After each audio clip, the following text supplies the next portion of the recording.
Please open up your book to page 478. We are going to be talking about integers and absolute value. This is lesson 11.1.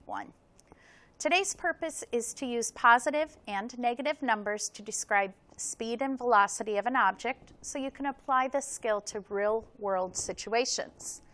Okay, the first thing I want to start with is to review what an integer is. The following examples are all examples of integers: -3, -2, -1, 0, 1, 2, 3. So essentially, an integer is a number that is a whole number of units away from 0 on the number line.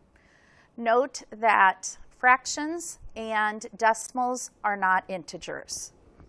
So integers can be positive or negative. Any integer to the left of 0 is negative. Integers to the right of 0 on a number line are positive. The number 0 itself is not considered negative or positive, but it is an integer. Okay, absolute value. This is also just a review. Remember, the absolute value of an integer is the distance between the number and 0 on the number line. When we write absolute value, notice that the example here is just writing the variable or the number inside a pair of straight lines. Make sure you're not using parentheses or brackets. They are just a set of straight lines. Okay, so when I take a look here on the number line, we have -4 and +4 both graphed. So -4 is 4 units away from 0. So the absolute value of -4 is 4. When I take a look at the number 4, it is also 4 units away from 0. So the absolute value of 4 is also 4. So when we're talking about absolute value, the answer, once again, is always positive.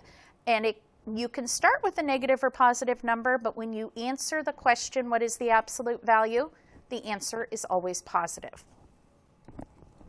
Okay, just a couple quick refreshers. First one, the absolute value is of 2. Well, we take a look at example 1. And it is 2 away from 0 on the number line.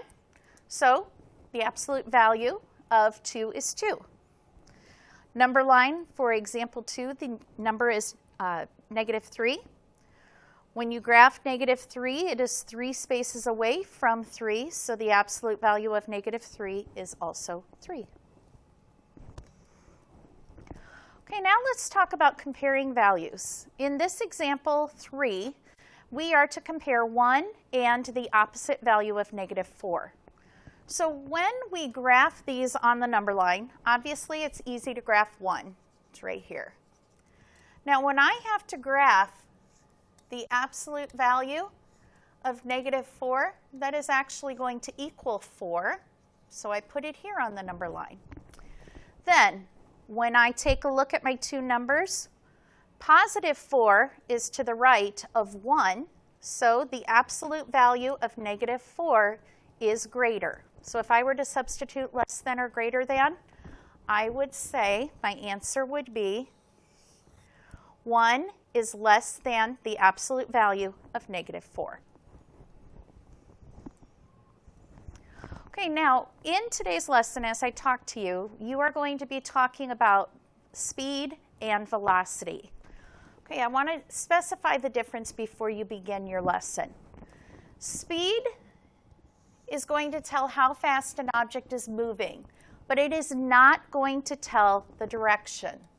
It could be going forward or backwards. If we're talking speed, we don't know the direction.